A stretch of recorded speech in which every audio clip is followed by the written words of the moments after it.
네, 여러분 반갑습니다. 방금 소개받은 중앙대학교 이승주입니다. 제가 오늘 요청받은 주제는 모르시다시피 최근에 미국 이란 전쟁, 이제 굉장히 핫 이슈로 부상했는데요. 그로부터 어떤 교훈을 얻을 수 있을 것이고 또 그런 교훈에 기반해서 한국은 또 어떤 대응을 해야 될 것인가에 대해서 한번 말씀드려 보도록 할 테고요. 그러기 위해서 제가 몇 가지 뭐랄까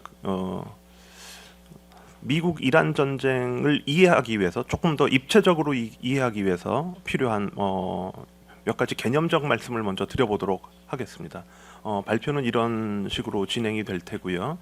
보시다시피 제가 서두에는 미국 이란 전쟁과 직접적으로 관련이 없어 보이는 상호 의존의 양면성이라고 하는 주제에 대해서 조금 말씀드려 보도록 할 테고요. 그러나 우리가 잘 생각해 보면 이런 상호 의존의 양면성이라고 하는 것도 이 미국 이란 전쟁에서 우리가 목격할 수 있는 우리의 현실이 되어 버렸다라고 하는 말씀 좀 드릴 수 있을 것 같습니다.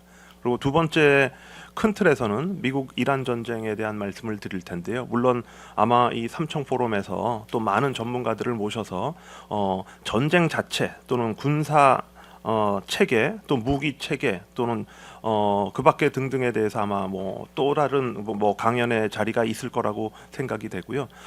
제가 초점을 맞춰서 드리고 싶은 말씀은 이런 미국 이란 전쟁이 전개되는 과정에서 미국과 이란이 또 그 밖에 다른 국가들이 이런 호르무즈 해협의 어떤 지리적 특징이라든지 또 그 밖에 경제 안보 관련된 중요한 특징들을 어떻게 활용해 나가는가라고 하는 것이고요. 아마도 이런 것들이 21세기 전쟁의 어떤 새로운 양상, 새로운 양태가 아닌가라고 하는 생각이 듭니다. 그래서 그거와 곁들여서 또 드리고 싶은 말씀은 무엇이냐면 사실 이렇게 전쟁을 하려면 우리는 전쟁에 초점을 맞춰서 보고 있습니다만은 전쟁을 지속할 수 있는 능력이 필요하잖아요. 그런 것들을 방산이라고 부르기도 하고 또는 방산 공급망이라고 부르기도 하고 특히 미국에서는 군산복합체라고 부르기도 합니다. 사실은 이런 군산복합체 또는 방산이라고 하는 것에 뒷받침이 없이는 지금 앞에 나가서 전쟁을 하기가 어려운 거죠. 또는 전쟁을 개시한다고 하더라도 전쟁을 계속해서 이어나가기 어렵다라고 하는 것이고요. 그런 현상이 최근에 이 미국 이란 전쟁을 통해서 나타나고 있다. 무슨 말씀이냐면 앞에서 군대가 전쟁을 하고 있지만 그 뒤에는 새로운 형태의 방산 공급망 또는 새로운 형태의 군산 복합체를 필요로 하는 그런 현실의 변화가 나타나고 있다라고 하는 말씀을 좀 드려보려고 합니다. 그리고 세 번째 파트에서는 오늘의 주제 가운데 하나인 한국은 그럼 이런 상황에서 어떻게 대응해야 될 것인가? 특히 저는 경제 안보 관점에서 한국의 대응 방향이라고 하는 거에 대해서 한번 말씀드려 보도록 하겠습니다.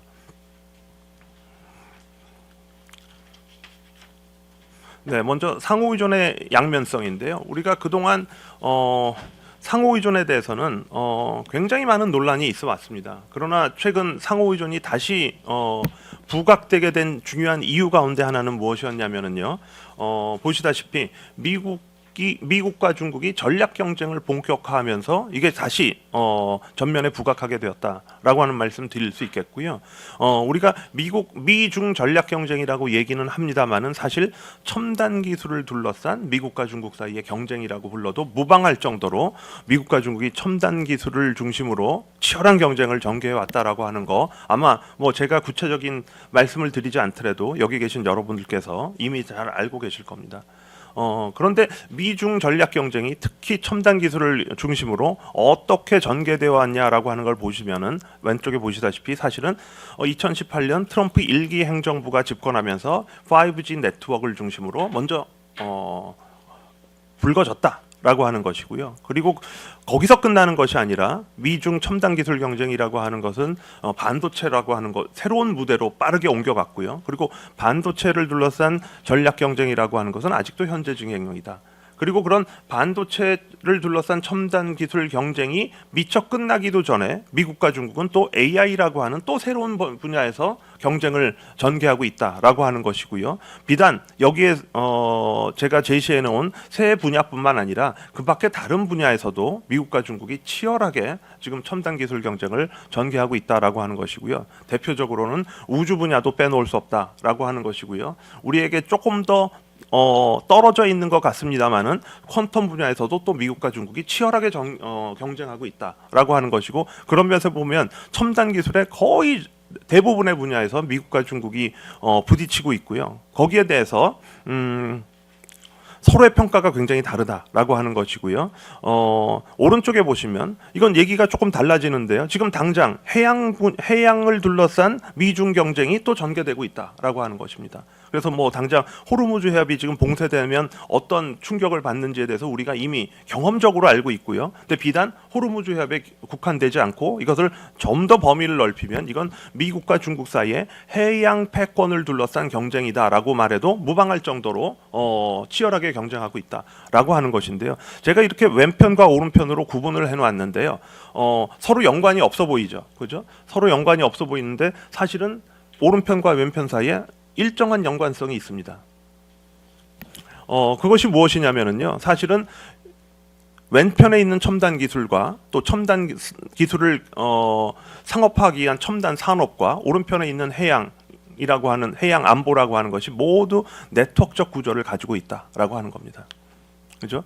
우리도 해양은 잘 인식하지 못하지만 사실은 그 엄청난 해양 네트워크를 가지고 있다라고 하는 거죠. 해양, 정확하게 말씀드리면 해양 운송 네트워크로 연결되어 있다라고 하는 것이고요. 5G도 사실은 5G 통신이라고 부르기도 하지만 사실 미국과 중국이 치열하게 경쟁하게 된 거는 엄밀하게는 5G 네트워크 장비를 둘러싼 경쟁입니다. 그래서 중국의 화웨이를 어떻게 막아설 것인가 라고 하는 것이고요. 그런데 여러분 이상하지 않습니까? 왜 미국과 중국이 하필 5G부터 경쟁을 먼저 했을까요? 수많은 첨단 산업이 있는데 왜 여기부터 붙었을까요? 이게 바로 전략 경쟁의 성격과 밀접한 관련이 있다라고 하는 겁니다. 뭐냐면 제가 파놉티콘이라고 가운데 하나 써놨죠. 여러분, 파놉티콘 제가 뭐 이미지를 좀 보여드릴까 하다가 요즘은 다 스마트폰을 가지고 계시니까 지금 한번 파놉티콘 이미지를 한번 찾아보시면 좋을 것 같습니다. 뭐 10초면 찾으실 테니까요.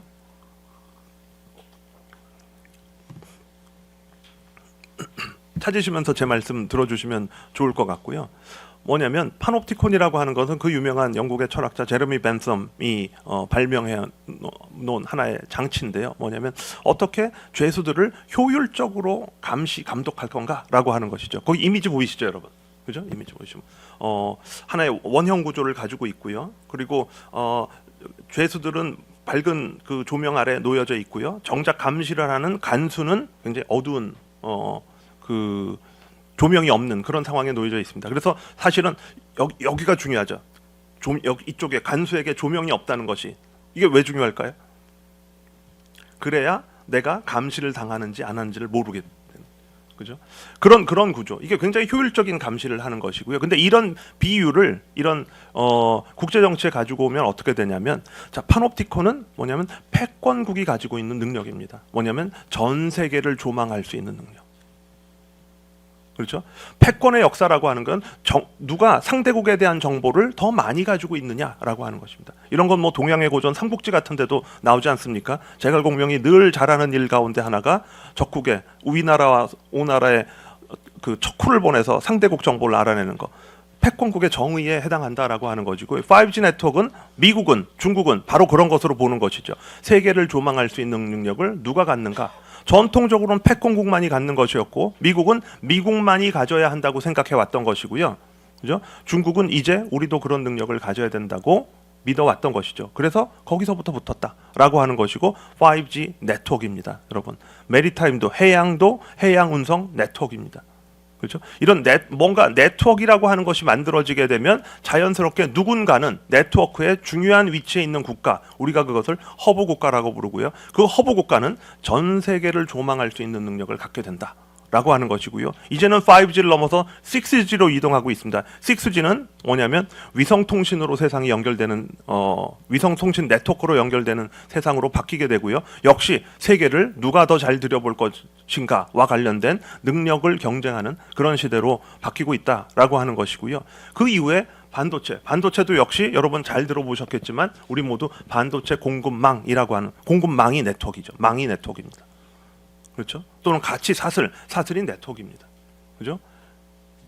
이렇게 첨단 기술 공급망 이런 것들이 다 네트워크적 구조를 가지고 있다라고 하는 것이고, 오른쪽에 메리타임도 역시 그러하다라고 하는 것이고요.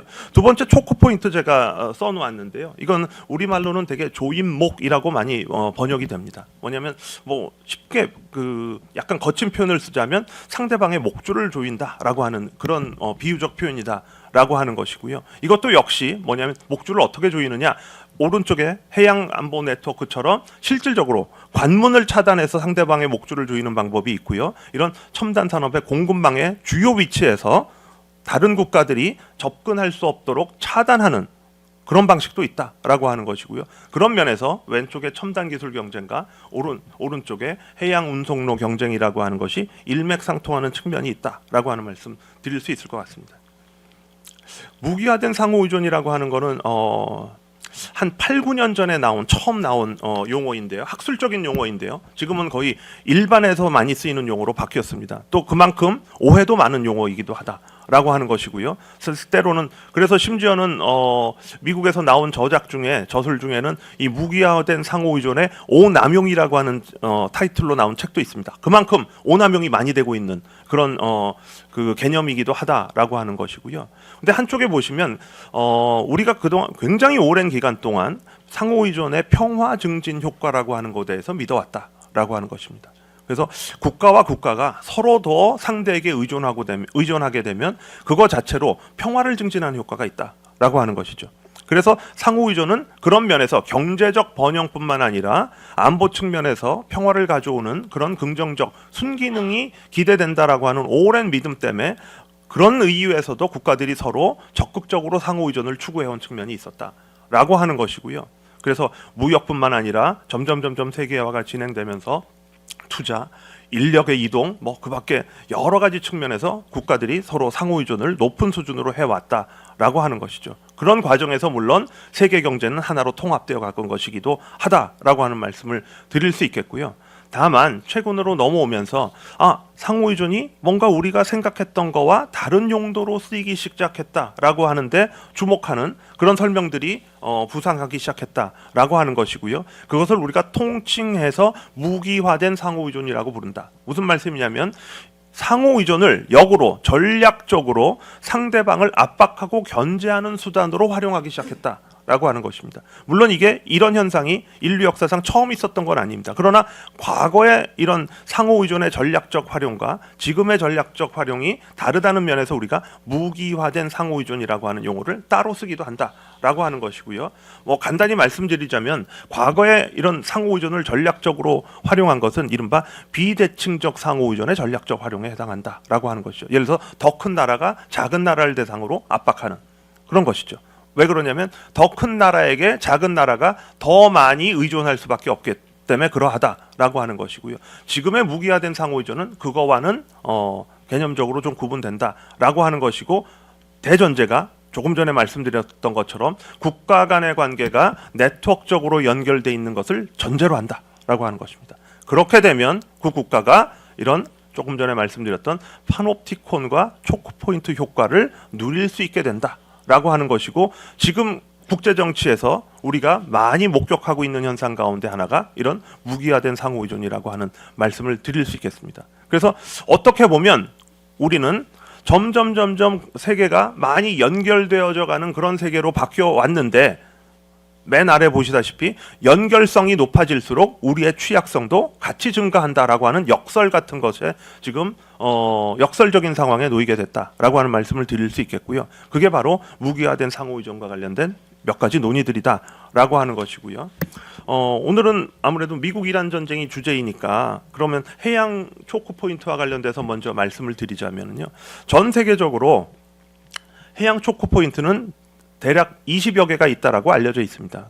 그 중에서도 둘로 구분하자면 보시다시피 한 10개 정도가 영어 표현으로 하자면 프라이머리 초크 포인트에 해당한다. 주요 그 중에도 핵심적인 초크 포인트에 해당한다라고 하는 말씀을 드릴 수 있겠고요. 우리가 익히 알고 있는 그런 것들입니다. 파나마우나 스웨즈나 등등등에 해당한다. 그리고 아시아 지역으로 넘어오면 말레카 해협 이런 것들이 프라이머리 초크 포인트에 해당한다라고 하는 것이고, 이 프라이머리 초크 포인트에 특징은 무엇이냐면 여기가 만약에 차단 또는 봉쇄될 경우에 그것이 미치는 영향이 너무도 크다라고 하는 것이고, 그런 면에서 보면 쉽게 우회로를 찾아내기가 어렵다라고 하는 공통 특징을 가지고 있다라고 하는 것입니다. 그래서 역사상 많은 패권국들은 이런 길목들을 확보하려고 노력해온 것이다 라고 하는 것이고, 2차 대전 이후 미국이 이런 길목 주요 지점마다 그죠? 실질적인 장악력을 행사해 왔다라고 말씀드릴 수 있겠다라고 하는 것이고요. 두 번째 초크 포인트는 세컨더리 초크 포인트라고들 얘기하는데요. 물론 앞에 말씀드렸던 프라이머리보다는 중요성이 덜하기는 하지만 그런 것들이 그럼에도 불구하고 이 초크 포인트들이 차단 또는 봉쇄됐을 때 상당한 우회를 위한 비용과 시간이 소요될 수밖에 없는 그런 특징을 가지고 있다라고 하는 것이고, 이런 것들을 모두 합하면 한 26개 정도에 달하는 해양 초크 포인트가 존재한다라고 알려져 있다라고 하는 것이고요. 시시때때로 이런 초크 포인트 가운데 하나 또는 일부가 실제로 차단되기도 한다라고 하는 것이고요. 2021년에 스웨즈 운하가 봉쇄된 사례가 있었는데요. 단 하루 봉쇄되었는데 그 경제적 손실이 무려 96억 달러에 해당한다라고 하는 것이고요. 그렇기 때문에 이런 초크 포인트가 가지고 있는 경제적 산업적 의미에 더해서 결국 전략적 군사적 의미가 말 그대로 지대하다라고 하는 말씀을 좀 드릴 수 있을 것 같습니다. 여기에 대한 중국의 대응이 있는데, 역대적으로 이런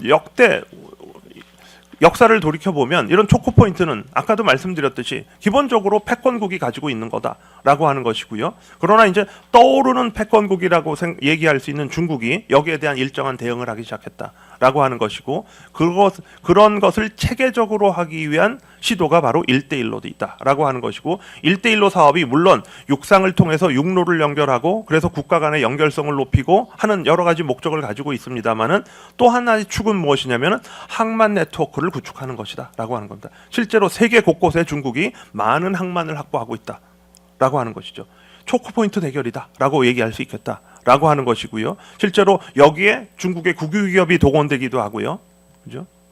그 밖에 정부와 밀접한 관련을 가지고 있는 기업들이 동원되기도 한다라고 하는 것이고요. 예를 들어서 지금 중국이 확보하고 있는 항만 네트워크를 보자면 대략 한 38개국에 70개 이상의 항구를 보유하거나 운영하고 있다라고 알려져 있다라고 하는 것이고요. 그리고 이 숫자는 아마도 점점 늘어날 거다라고 하는 것이고, 잘 아시다시피 여러분, 항만에는 수많은 감시 카메라와 그 밖에 감시 정찰할 수 있는 자산들이 갖춰져 있다라고 하는 것이고, 그런 면에서 중국도 이미 일정 부분 세계를 들여다볼 수 있는 능력을 갖게 되었다라고 하는 말씀을 드릴 수 있겠습니다. 그런데 그것이 모두 항만을 중심으로 연결되어 있는 네트워크고 굉장히 중요한 지점에 설치되기 시작했다. 그런 면에서 보면 이런 네트워크 경쟁이 미국과 중국 사이에 이미 진행되어 왔다라고 하는 말씀 드릴 수 있겠습니다.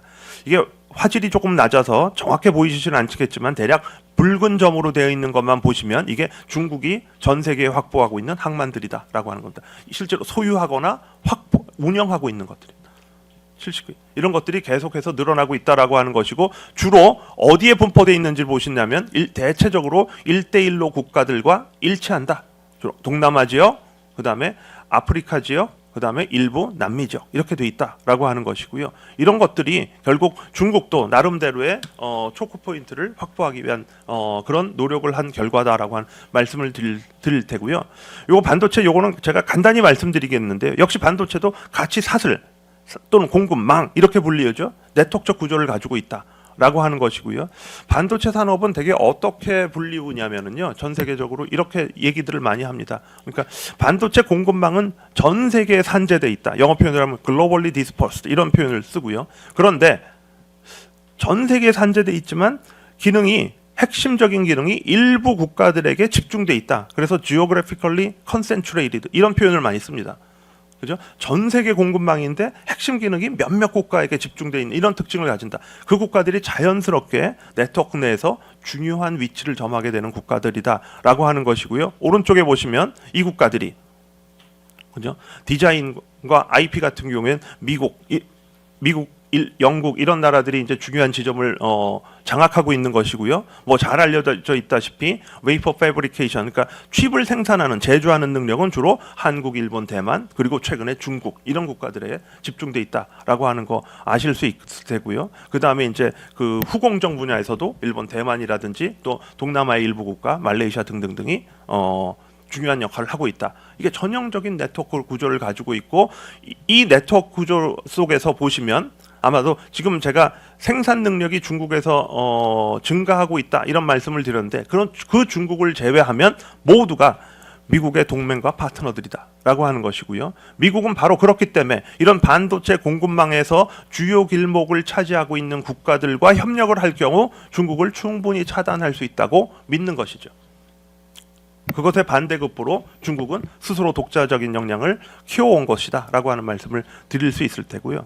이런 것이 제가 첫 번째 파트로 지금 드리고 싶은 말씀이다 라고 하는 것이고요. 지금부터는 이제 이런 무기화된 상호의존이라고 하는 개념을 머릿속에 넣어두시고 미국 이란 전쟁에 대해서 우리가 한번 살펴보면 좋겠다 라고 하는 말씀 드리겠습니다. 첫 번째 오랜 제재의 역설인데요. 이란은 사실 1979년 이후 미국을 포함한 서방 진영으로부터 여러 차례 제재를 받아왔습니다. 그렇죠? 그러다 보니까 여기 그래프에 보시다시피 1979년 이전에는 이란의 대외 무역 의존도라고 하는 것이 세계 평균을 훨씬 웃돌았었다라고 하는 것이죠. 그죠? 그런데 제재를 받은 이후에는 세계 평균보다 현저하게 떨어지거나 또는 일시적으로 제재가 해소되면 다시 세계 평균과 비슷한 수준으로 올라가거나 다시 제재가 시행되면 또 떨어지고 이런 과정을 반복해 왔다라고 하는 것입니다. 그죠? 이게 제재의 역설이라고 불리는 이유는 어찌 됐건 바로 제재로 인해서 이란 경제가 세계 경제와 타이트하게 통합되지는 못한 그런 상황에 처해서 있었다라고 하는 것이고, 어떻게 보면 그죠? 바로 그런 것 때문에 이란이 제재를 견뎌낼 수 있는 능력을 더 갖게 되기도 한 것이다 라고 하는 말씀 좀 드릴 수 있을 것 같습니다. 그리고 그 이면에는 그럼 이란은 그럼 여기에 어떻게 대처해 왔는가 라고 생각해 보면 맨 아래 보이시죠? 이란 원유의 수출 가운데 80% 최근에는 90%까지 올라갔다는 얘기들도 나오고 있습니다만은 모두 중국으로 가고 있습니다. 그렇죠? 서방으로부터의 제재를 받으면서 서방 경제와의 연결성은 현저하게 약화되고 거의 끊어지다시피 하고, 그죠? 그 대안으로 중국과의 연결성이 높아지는 이런 현상들이 나타나고 있다라고 하는 것이고요. 더더군다나 중국의 입장에서 보면 이란은 어떤 용도가 또 있기도 하냐면, 물론 에너지를 대량으로 소비해야 되는 중국이 이란이라고 하는 이런 원유 수출국과 좋은 관계를 맺는다는 것은 중국에게 긍정적인 측면이 있을 테고요. 그것뿐만 아니라 최근에 이런 미국 이란 전쟁이 발생하기 이전까지도 그죠? 중국은 이런 원유를 도입하는 데 있어서 이란으로부터 그죠? 위완화 결제를 요구하기 시작했다라고 하는 거죠. 이른바 위완화 국제화의 아주 좋은 대상이 이란이었다라고 하는 것이고요. 그런 면에서 보면 중국이 이란을 활용해서 국제적인 영향력을 키워나갈 수 있는 굉장히 중요한 발판을 마련했다라고 하는 말씀을 드릴 수 있을 것 같습니다. 호르무즈 해협, 이게 이미 너무 상식화돼 있어서 제가 일일이 다 말씀드리지 않아도 될 것 같습니다. 이런 특징을 가지고 있다라고 하는 것이고요. 그죠? 원유는 물동량의 38%, LPG는 29%, LNG 19%, 또 그밖에 석유로부터 나오는 부산물들이죠. 화학, 비료 이런 것들은 13% 정도의 비중을 가지고 있다. 호르무즈 해협의 어떤 물동량이라고 하는 것 자체가 다른 아까 말씀드렸던 프라이머리 초크 포인트, 스웨즈운하라든지 말라카 해협이라든지 이런 것보다 높은 것은 아니다라고 하는 것이죠. 그럼에도 불구하고 호르무즈 해협이 다시 주목받는 이유는 비단 전쟁 때문뿐만 아니라 이게 특정 품목에 집중돼 있다라고 하는 특징을 갖고 있다라고 하는 것이죠. 말라카 해협은 조금 다르죠. 세계 교역의 통로이기 때문에 굉장히 다양한 상품들이 지나가는 통로인데 반해서 호르무즈 해협은 에너지와 관련된 일부 품목들이 집중적으로 지나다니는 통로다라고 하는 것이고요. 그렇기 때문에 호르무즈 해협을 때로는 글로벌 에너지 동맥이라고 부르기도 한다라고 하는 것이죠. 그 충격이 전쟁을 통해서 더 현실화되었다라고 하는 말씀을 드릴 수 있겠고요.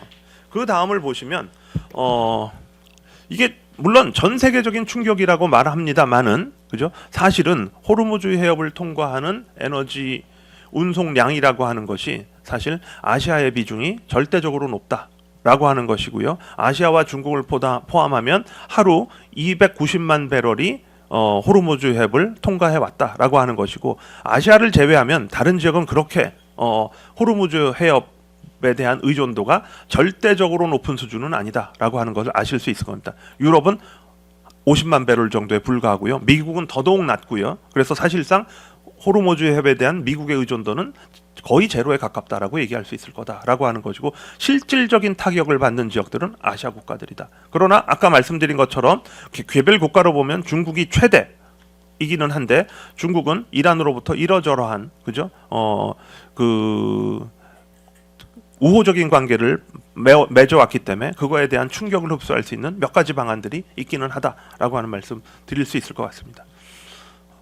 호르무즈 해협의 특징인데요. 왼편은 이미 잘 알려져 있죠. 전체 폭은 30km를 조금 넘는 것으로 알려져 있습니다만, 실질적으로 이런 운송 컨테이너가 지나갈 수 있는 길목은 3km 남짓하다. 굉장히 협소한 폭이다라고 하는 것이고, 그런 것들이 어떤 길목을 장악하는 데기에 굉장히 좋은 지리적인 조건이 된다라고 하는 것이죠. 예전에도 전쟁에서 보면 길목을 장악하는 것이잖아요. 그런 면에서 보면 이 지역을 방어하기에 아주 천혜의 조건 같은 것들이 갖춰져 있다라고 하는 말씀을 좀 드릴 수 있을 것 같고요. 오른쪽에 보시면 다른 몇몇 해협들과 좀 비교하는 것인데요. 그죠? 전체적으로 보면 다른 위협은 상대적으로 좀 낮다라고 하는 것입니다. 예를 들어서 테러의 위협이라든지, 또는 그 자연재해, 사이클론 같은 또는 지진이라든지, 또 가뭄이라든지, 이런 거로부터 해협이 차단될 그 가능성은 상대적으로 낮은 것으로 되어 있다라고 하는 것이고요. 다만 호르무즈 해협의 취약점이라고 하는 것은 지금 우리가 미국 이란 전쟁에서 보는 것처럼 무력 분쟁으로 인해서 해협이 차단될 가능성이 상대적으로 높은 것으로 나타나고, 그로 인한 피해액도 굉장히 높은 것으로 나타난다. 그래서 전체적으로 보면 호르무즈 해협의 위험도라고 하는 것이 빨간색으로 보이시죠? 그것이 뭐냐면 피해 규모라고 하는 것이 다른 해협에 비해서 높은 편에 속한다라고 하는 것을 보실 수 있을 테고요. 그 결과 또 호르무즈 해협의 특징이 뭐냐면, 여기 보시다시피 노 리라우팅이라고 되어 있죠. 우회하는 것이 쉽지 않다라고 하는 것입니다. 그런 특징을 가지고 있다. 여기가 좁을 뿐더러 폭이 협소할 뿐더러 우회도 또 만만치 않다라고 하는 것이고, 그렇기 때문에 역설적으로 이 해협이 봉쇄될 경우에 그로 인해서 초래되는 경제적 충격이라고 하는 것이 상당할 수밖에 없다라고 하는 말씀 좀 드릴 수 있을 것 같습니다. 오른쪽 그림 보시면은요, 우회로가 전무한 것은 아니다라고 하는 것이고요. 대체적으로 두 가지 우회로가 있다라고 하는 것인데요. 위쪽에 오렌지 선을 보시면 이게 사우디아라비아를 관통하는 우회로가 하나 있다라고 하는 것이고, 그래서 맨 왼쪽에 보면 얀부항이라고 하는 곳을 통해서 우회할 수 있다. 그래서 이제 홍해로 연결되는 그런 것들이 있는 것이죠. 그런 우회로가 있기는 하다라고 하는 것이고요.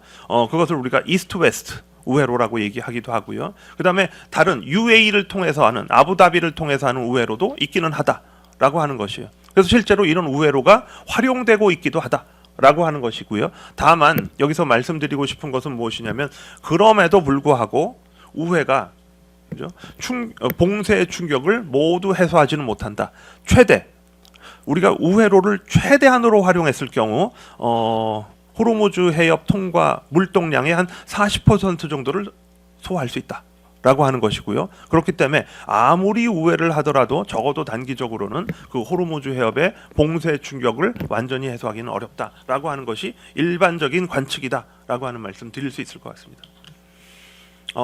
이것도 상식화되어 있는 것이고요. 보시다시피 오른쪽에 그래프를 보시면 이게 일일 평균 운항 선박 수입니다. 그렇죠? 그래서 하루 최대 141척까지 호르무즈 해협을 통과해 왔고요. 전쟁 전에. 그래서 일일 평균 한 129척 정도 됐었다라고 하는 것인데, 근데 전쟁이 발발하면서 이게 급전직하해서 최저치를 보자면 일일 평균 4척까지 줄어든 경우도 있었다라고 하는 것이고, 최근에 조금 더 늘어났다고 합니다. 그래서 한 20여 척 수준까지 올라와 있기는 하다라고 하는 거지만, 말 그대로 거의 전면 봉쇄에 해당할 정도의 그 충격이 있었다라고 하는 말씀을 드릴 수 있고요. 그리고 뉴스에서도 아마 접해 보셨을 텐데요. 그래서 호르무즈 해협 주변에 한 400여 척의 선박들이 지금 정박하고 있다라고 하는 것입니다. 그래서 요새 그 위성으로도 잘 잡히는데요. 그 해협 주변으로 수많은 선박들이 산재되어 있는 모습들을 보실 수 있었을 텐데요. 그걸 모두 합하면 한 400여 척 정도 된다라고 하는 것이고요. 그것이 통항을 기다리고 있는 그런 상황이다라고 하는 말씀 드릴 수 있을 것 같습니다. 그래서 호르무즈 해협이 차단되면, 봉쇄되면 어떤 효과가 있는지 우리가 경험으로 피부로 느꼈기 때문에 더 자세한 말씀을 드리지 않아도 될 텐데요. 유가 충격이 일단 1차적으로 있을 수밖에 없었다라고 하는 것이고, 오른쪽에 그래프를 보시면 국가별로 충격은 다 다르기는 하나 상당한 유가의 급등이라고 하는 그런 충격이 있을 수밖에 없었다라고 하는 것이고, 대표적으로 필리핀 같은 국가가 유가의 급등폭이 가장 큰 국가에 속했다라고 하는 것이고요. 한국은 물론 해외 원유 의존도가 대단히 높은 나라이긴 하나 정책적인 대응을 했죠. 일종의 그 프라이스 실링 그 최저 가격제 그거를 정책적으로 도입했기 때문에 유가의 급등으로 바로 연결되지는 않았으나 그죠? 상대적으로 취약한 국가임에는 틀림없다라고 하는 것이고요. 그래서 서로 정책적인 대응을 어떻게 하냐에 따라서 유가의 급등은 좀 달리 나타날 수 있으나, 그것들을 정책적인 대응을 하지 않을 경우에는 심지어는 80% 이상의 유가의 급등으로 이어지기도 했다라고 하는 말씀을 드릴 수 있을 테고, 이게 우리가 목격해온 호르무즈 해협 봉쇄의 1차적인 충격이다라고 하는 것이고요. 그러나 간접적인 충격도 없지 않다라고 하는 것이고요. 그동안 역사적인 선례를 보시면은요, 오른쪽 그래프에 보시면은 2000년대 후반, 그렇죠. 그리고 2010년대 초반, 또 2020년대 초반 몇 차례 있었습니다. 뭐냐면 유가가 급등하는 시절이 있었고요. 그 유가 급등이라고 하는 것이 지정학적 불안에 의해서 촉발된 적도 있었다라고 하는 것이고요. 근데 유가의 급등이 곧 뭐로 연결된 적이 많이 있었냐면 식량 가격의 급등으로 연결된 적이 많이 있었다라고 하는 거예요. 거의 연동되어 있었습니다. 여러 가지 이유에서 그러하다라고 하는 것이고요. 운송비 상승 등등등등 해서. 그렇죠.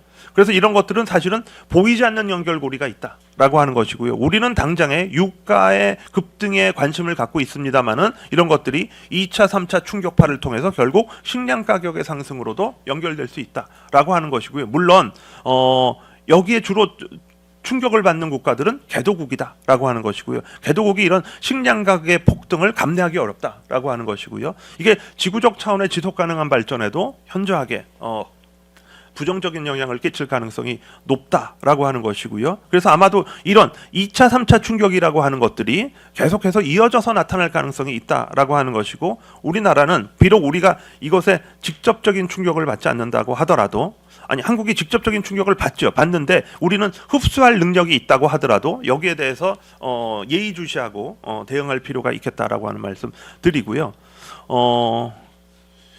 미국이 여기에 대해서 가만히 있을 수 없죠. 미국은 역봉쇄 전략으로 대응한다라고 하는 것인데요. 미국의 역봉쇄 전략이라고 하는 것은 이란과는 좀 다른 차원에서 전개된다라고 하는 말씀 드릴 수 있겠는데요. 첫 번째는 군사적으로는 역시 역봉쇄를 하는데, 미국의 봉쇄 전략은 이란이 호르무즈 해협을, 좁은 그 해협을 직접적으로 봉쇄하는 그런 데 초점을 맞추었다라고 한다면 미국은 보다 원거리 봉쇄를 하고 있다 라고 하는 것이고요.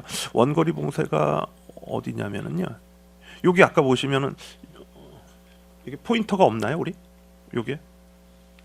네, 여기를 봉쇄하는 겁니다. 여기를.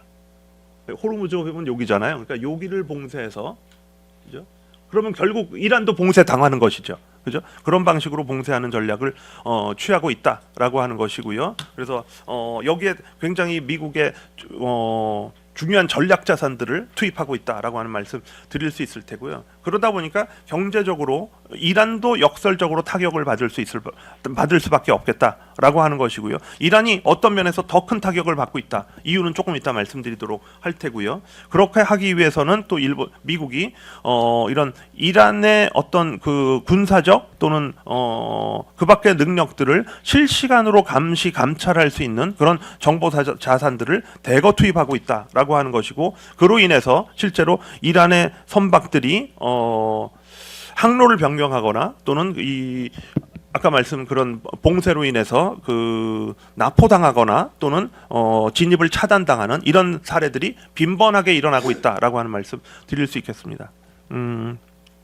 역봉쇄가 일정한 효과를 발휘할 수 있는 이유는 오른쪽 지도를 보시면 나타나는데요. 보시다시피 세계 많은 나라들이 호르무즈 해협의 봉쇄로 인해서 이러저러한 그죠? 영향을 받고 있습니다. 그런데 이게 농도가 진해질수록 더 큰 피해를 입는다는 것이거든요. 그죠? 물론 중국 같은 나라, 한국 같은 나라, 뭐 이런 나라들 많이 영향을 받고 있습니다. 그리고 유럽의 일부 국가들도 영향을 받고 있습니다. 그러나 정작 호르무즈 해협 또는 오만만과 같은 원거리 봉쇄가 이루어지면 더 큰 타격을 받는 나라가 이란이다라고 하는 것이고요. 그죠? 바로 그것 때문에 미국이 역봉쇄 전략을 취하고 있다라고 하는 것이고, 역봉쇄 전략을 더 효과적으로 이행하기 위해서 미국이 여러 가지 첨단 무기들을 동원하고 있다라고 하는 거 말씀드릴 수 있겠고요. 이게 미국에서 위성으로 찍은, 그죠? 위성 드론 AI 분석을 결합한 정찰 분석 결과인데요. 이게 지금 이란이 미국을 괴롭히는 여러 가지 방법이 있습니다만 그것 가운데 하나를 꼽으라면 뭐냐면 드론을 동원하는 것이죠. 그죠? 이게 미국이 아까 말씀드린 그런 정찰 자산을 동원해서 찍은 미국의 이란의 드론 기지입니다. 그죠? 그러니까 왜냐하면 이 드론을 하나하나 대응하는 데는 현실적인 어려움이 있다라고 하는 것이고요. 그 현실적인 어려움에 대해서는 조금 이따 말씀드리겠습니다만, 그러니까 미국의 지금 대응 전략 가운데 하나는 뭐냐면 날아오는 드론을 하나하나 처리하는 데는 여러 가지 문제가 있기 때문에 결국은 드론 기지를 빨리 공략하고 거기를 접수하는 것이 미국에게는 현실적인 더 전략이 되겠다라고 하는 것이고, 그런 작전을 수행하기 위한 여러 가지 정찰 능력들을 대폭 강화해 왔다라고 하는 말씀 드릴 수 있겠습니다. 역봉쇄 사례 가운데 오른쪽에 보시면 6개 사례가 있는데요. 이게 4월 19일에서 23일 불과 4일간에 이루어진 역봉쇄 사례입니다. 이란도 역시 아까 말씀드린 대로 어떻게 해서든 원유를 수출해야 됩니다. 전쟁을 계속하기 위해서라도. 그렇죠? 그런데 4일간 6척의 이란의 선박들이 이런 역봉쇄를 당했었다라고 하는 것이고요. 이란이 받는 타격이 역설적으로 더 클 수 있다라고 하는 것을 보여주는 굉장히 중요한 사례들이다라고 하는 것이고요. 보시다시피 이란의 선박이 어떤 건 건조된 것이 2001년짜리도 있고요. 그래서 이런 게 굉장히 노후화된 선박이기도 한데요. 근데 그러나 그동안 이란은 사실 제재를 받은 게 이번이 처음이지 않습니까? 처음이 아니지 않습니까? 그동안에도 제재를 받아왔는데요. 그런 이란이 활용한 방법들이 뭐냐면 영어로는 이게 섀도우 플리트라고 하는데요. 뭐냐면 그림자 함대라고 얘기하는데요. 이런 이러저러한 방식으로 그런 서방국들의, 미국을 포함한 서방국들의 감시를 피해서 원유를 수출해 왔습니다. 중국으로 또 많이 들어간 것이 사실이기도 합니다. 그죠? 근데 최근에 미국이 정찰 잠산을 더 확대 강화하면서 그마저도 좀 어려워졌다 라고 하는 것이고요. 이란의 역설적으로 이 호르무즈 해협 또는 오만만이 봉쇄되면서 이란이 겪어야 될 경제적 고통이라고 하는 것이 기하급수적으로 늘어나고 있다. 누구의 고통이 더 큰가? 그 싸움이기도 하다라고 하는 말씀 드릴 수 있겠습니다. 요거 잘 보이지 않는 것인데, 얘기하고 있지 않은 것인데요. 그죠? 우리는 주로 지금 원유 얘기하고 있고 호르무즈 해협 봉쇄 얘기하고 있고 그런 것이죠.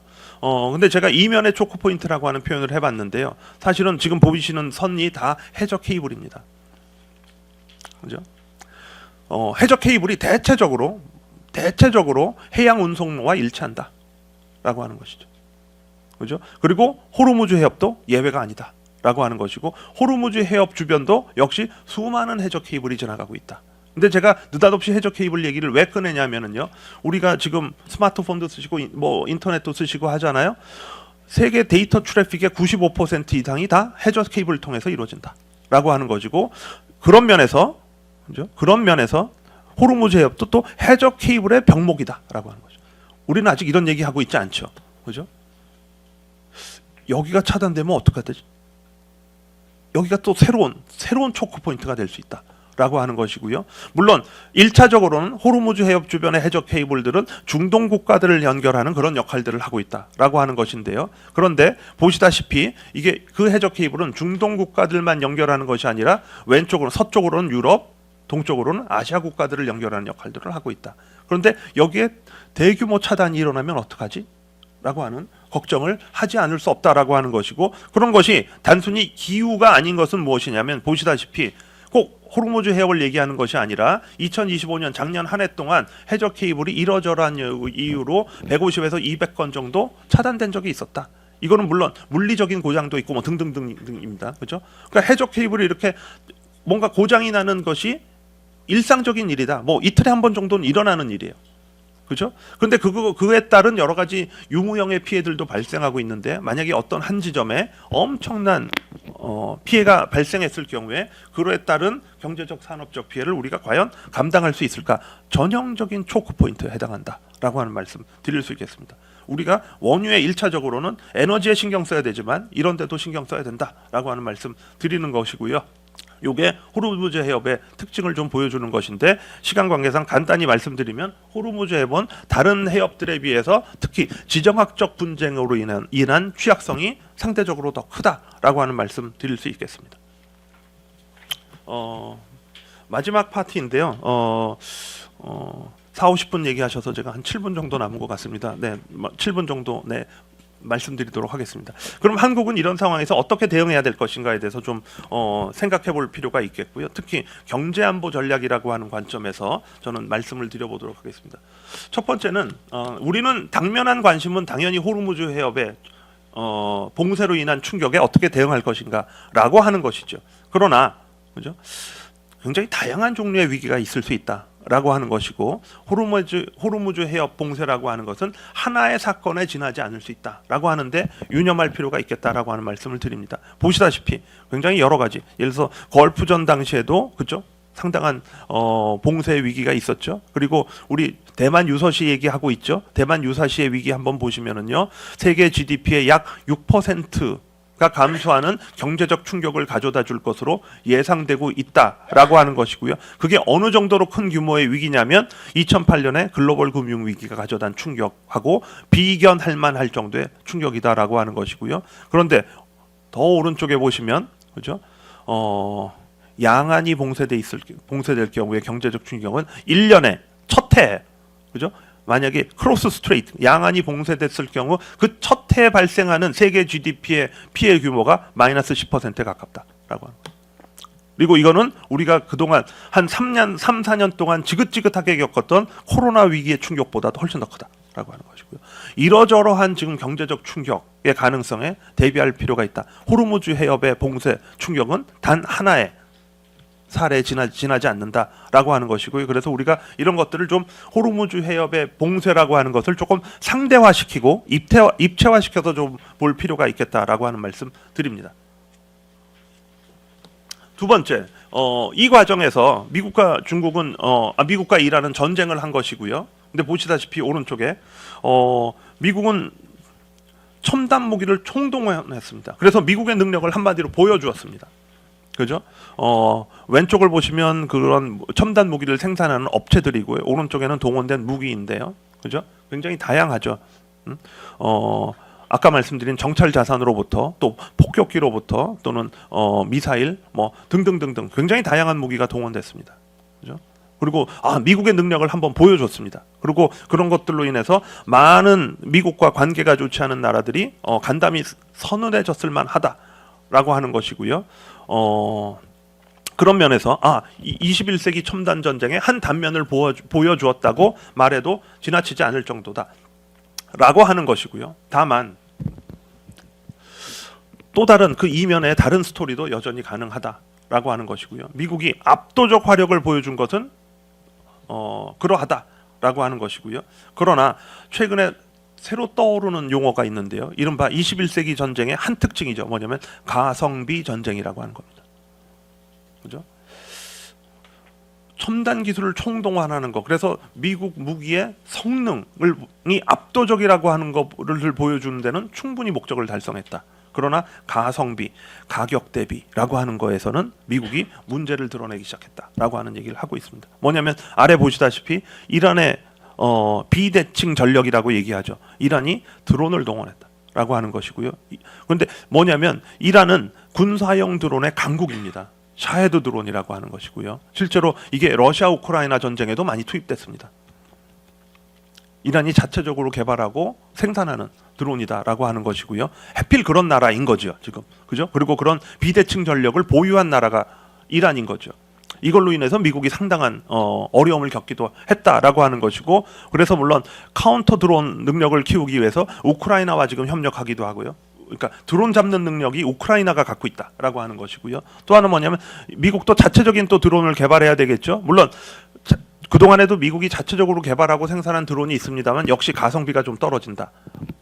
성능은 압도적일 수 있으나 가격이 너무 비싸다라고 하는 것이고, 그런데 그런 무기는 어떤 한계가 있냐면 대규모로 대량으로 전장에 투입하기 어렵다라고 하는 것이죠. 그죠? 그렇기 때문에 지금 전쟁은 가성비 전쟁의 특징 가운데 하나는 무엇이냐면 어떻게 하면 대규모로 투입할 것인가. 그래서 미국도 그런 대규모로 투입할 수 있는 드론을 개발해서 지금 전장에 투입하기 시작하는데, 이게 역설이 뭔지 아시는지? 미국이 개발해서 투입하는 그 드론이 바로 이란의 샤헤드를 역공학으로 만들어낸 드론이라는 거죠. 이란의 샤헤드 드론을 분해해서 다시 재조립해서 개량한 드론이다라고 하는 것이고요. 자, 전쟁이 이렇게 바뀌고 있다라고 하는 거 미국 이번 전쟁을 통해서 알 수 있겠다라고 하는 것이고요.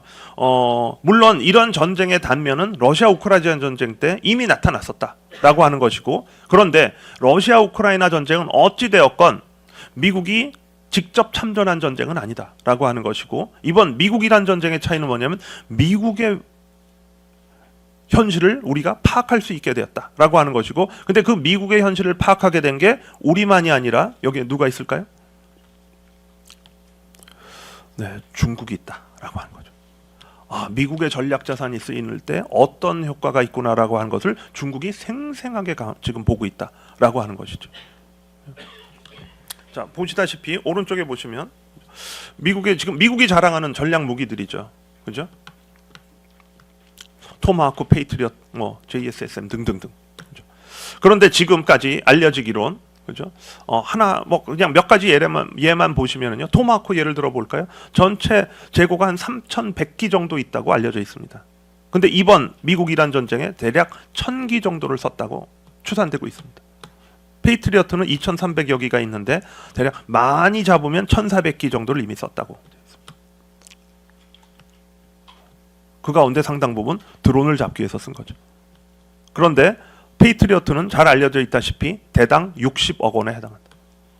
미사일 한 발당 60억 원. 그런데 이란의 샤헤드 드론은 얼마인지 혹시? 대략 우리 돈으로 5천만 원 정도 합니다. 100대 1. 그렇죠.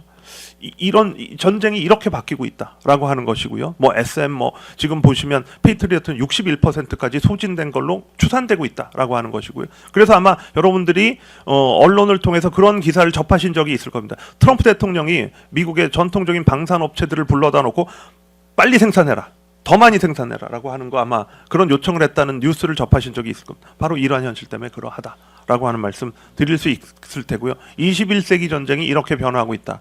그래서 물론 아까 말씀드렸다시피 전쟁 양상 자체에서는 아마 다른 전문가분들께서 말씀해 주시겠지만 그 전쟁 이면의 현실은 지금 이러하다라고 하는 것이죠. 그래서 결론적으로 말씀드리면 지금 미국과 이란이 벌이고 있는 이런 전쟁이라고 하는 것은 봉쇄와 역봉쇄의 게임이다라고 말씀드릴 수 있겠고요. 그러나 다만 우리는 주로 에너지 안보에 관심을 가지고 있습니다만은 이것이 다면 게임이기 때문에 에너지를 넘어서서 공급망, 디지털 또는 군산복합체 이런 굉장히 다양한 이슈들과 연결되어 있다라고 하는 것을 우리가 좀 인식할 필요가 있겠다라고 하는 말씀을 드리는 것이고요. 그것이 지금 우리가 미국-이란 전쟁을 통해서 얻을 수 있는 교훈 아닌가라고 하는 것이 제 개인적인 생각입니다. 그런 것으로부터 우리가 교훈을 얻었을 때 또 그에 입각한 또는 대응 전략이라고 하는 것도 도출할 수 있겠다라고 하는 말씀을 드릴 수 있겠고요. 이런 것들을 보시면은 어떤 그 문제가 있느냐라고 하는 거 하고 그 문제를 우리가 어떻게 파악할 수 있을 것인가라고 하는 거 하고 거기에 대한 대응을 우리가 어떻게 할 수 있을 것인가 이런 것들을 우리가 조금 종합적으로 좀 판단할 필요가 있고 그리고 구체적으로 그럼 누가 이 문제를 해결해야 될 것인가 이런 것들도 한번 생각해 볼 필요가 있겠다라고 하는 것이고요. 물론 단계별로 그죠? 단계별로 그 대응하는 방식은 여러 가지가 있을 수 있겠죠. 뭐냐면 1차적으로는 전략 비출률을 푸는 것도 단기적인 방안이 될 수 있겠고요. 그러나 이것은 지속 가능하기 어렵다라고 하는 것이고요. 또 그 다음에는 그럼 그 공급망을 좀 더 확보한다든지 또는 기업들을 활용해서 다양한 경로를 통해서 에너지를 확보한다든지 하는 것들을 좀 생각해 볼 수 있을 테고요. 그밖에 보다 그 근본적인 방법 가운데 하나는 이런 것들을 공급망의 다변화라고 하는 측면에서 접근하는 것도 필요하지 않나라고 하는 말씀을 드리는 것이고요. 그래서 어느덧 시간이 다 되어서 결론적으로 말씀드리자면 지금 21세기의 전쟁은 미국 이란 전쟁에서 나타난 것처럼 세 가지 측면을 모두 가지고 있다라고 하는 것입니다. 한편으로는 우리가 우리말로 번역하자면 총성 없는 전쟁이 일어나고 있다라고 하는 것이고요. 이게 이른바 공급망 전쟁이다라고 하는 것이고요. 또 하나는 당연히 하이테크를 중심으로 한 전쟁, 미국이 보여준 그런 전쟁이 또 우리의 현실이기도 하다. 우리는 그럼 이런 하이테크 전쟁에 얼마나 준비가 되어 있나, 그것을 위한 군산복합체는 어떻게 지금 재편하고 있나라고 하는 거 생각해 볼 필요가 있겠고요.